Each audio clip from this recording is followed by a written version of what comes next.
We are in module 2, the module that we call Set and Execute Your Financial Goals. In this, our third and last segment is about maintaining records and planning. In other words, it's about actuals and budgets. Let me begin with a pop quiz. I'll ask you 3 quick questions, and on that sheet of paper, you can put down your answer. At this point in time, without looking at the wallet in your pocket, can you tell to the nearest 50 rupees as to how much money is there?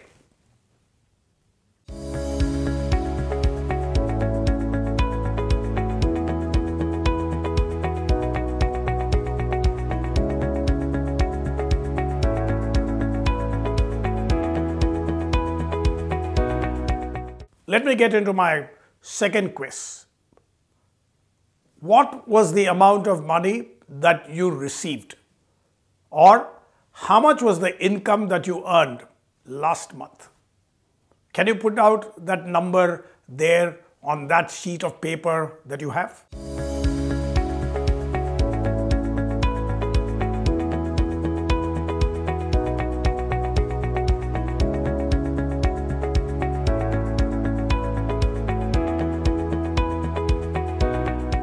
Question number 3. What was the approximate total spending, both by way of cash and by way of bank payments, that you made last month?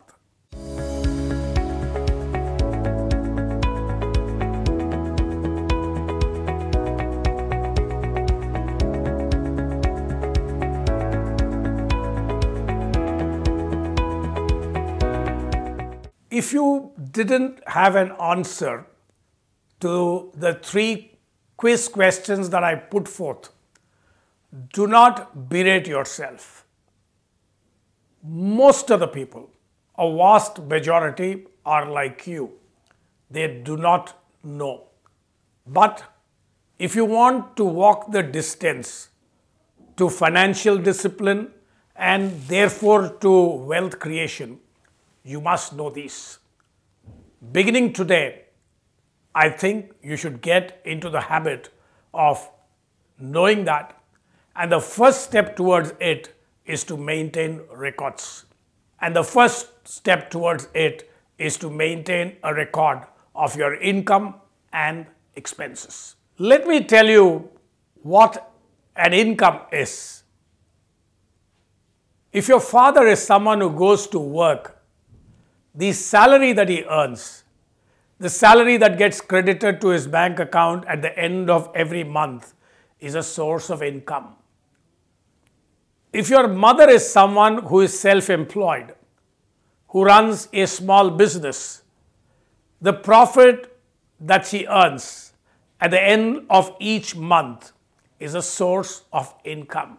The interest money on the investments that your father made, the dividend that he receives on the shares that he invested, represent income. Let's now look from the perspective of a college goer like you. The pocket money that you receive from your parents is one form of income. The kind gifts that your uncles and aunts give you on your birthday or when you visit them is an income.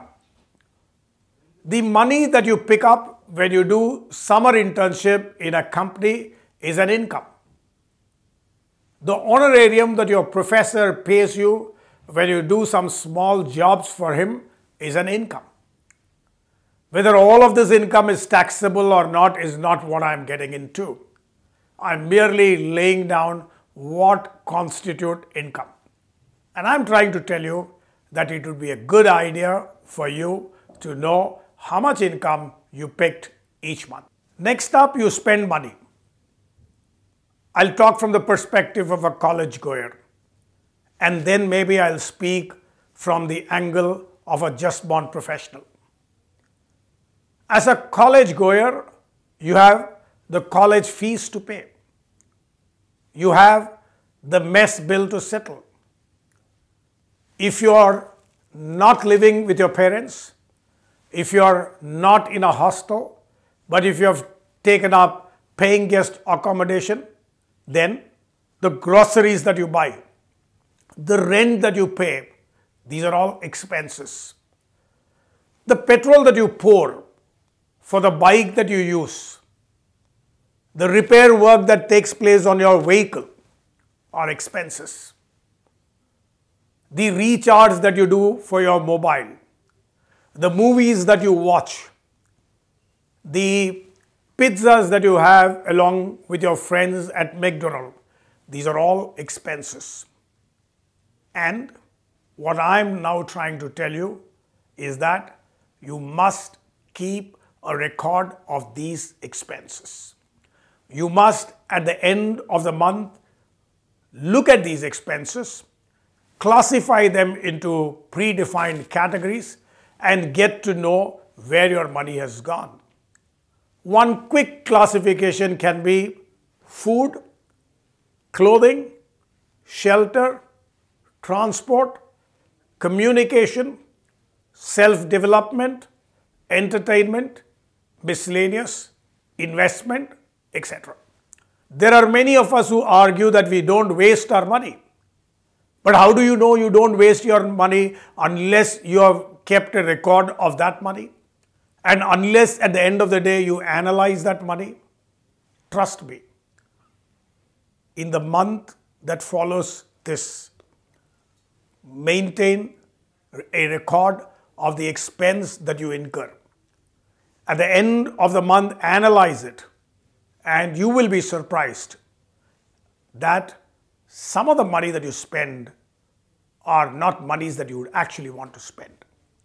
What are the spendings from the perspective of a just born professional?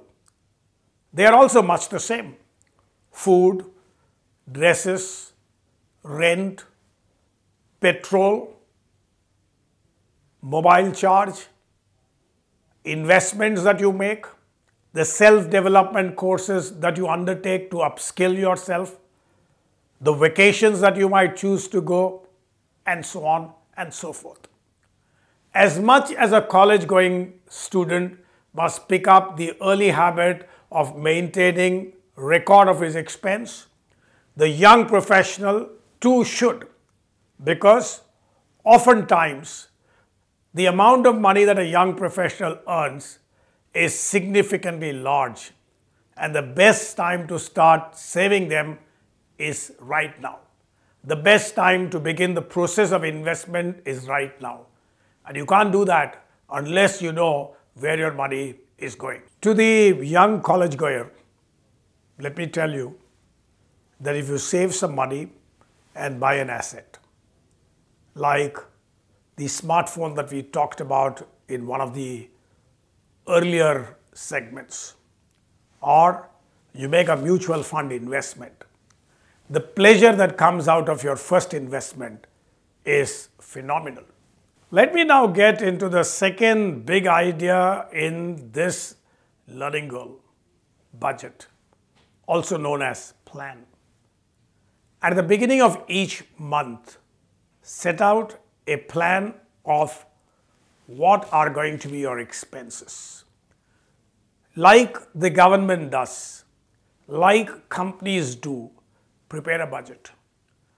You might say, hey, I don't earn lots of money, not as much as companies earn, not as much as governments earn. I earn very little money. What's the big point in budgeting my expense? If you say that, I need to correct you. If you earn less, there's all the more the reason why you have to be careful with your money. So all the more the reason why you should budget. If you earn a lot of money, then also you need to budget. Then also you need to make sure that you are not turning out to be a spendthrift. So at the beginning of every month, sit down, draw up a budget. You can look back at what had happened in the past. You can also look forward into the future to see what kind of expense you will incur for the month, document it. Classify them. Be reasonably liberal with what you want to do. Most importantly, make sure that you have a provision to save 20% of your earnings. During the month, like I told you earlier, keep a record of where your money is going. You can write it in a notebook in the old-fashioned way, or you can write it in an Excel sheet. But what I suggest to you is that don't write them on scraps of paper. Possibly it may not be also a great idea to put it out in your electronic gadget, although there are enough and more apps to do that. My personal recommendation is that when you're beginning this process, until it becomes an intuitive habit of yours, it's good to write them down manually or enter them down on an Excel sheet. Once it becomes a habit, 6 months from now, 12 months from now, you can then look at using an app. We have now reached the fag end of module number 2. Before we move to the third module, a module where I'll talk to you about investing in banks, let's do 2 quick exercises. On that sheet of paper which is with you, I want you to make a list of 10 heads in which you spend money. You can take a couple of minutes to do that.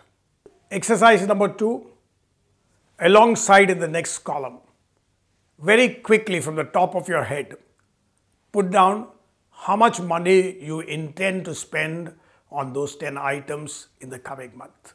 30 days later, review your spending, and then you will believe everything that I said. Let me very quickly summarize what we have been saying so far. I said it's important to plan. I also said it's important to execute. Between planning and executing lies the reality of keeping a record of what you have done, so that at the end of the day, at the end of the month, you can verify whether you have executed what you had planned for. Happy budgeting, happy record keeping. We'll meet in module number 3.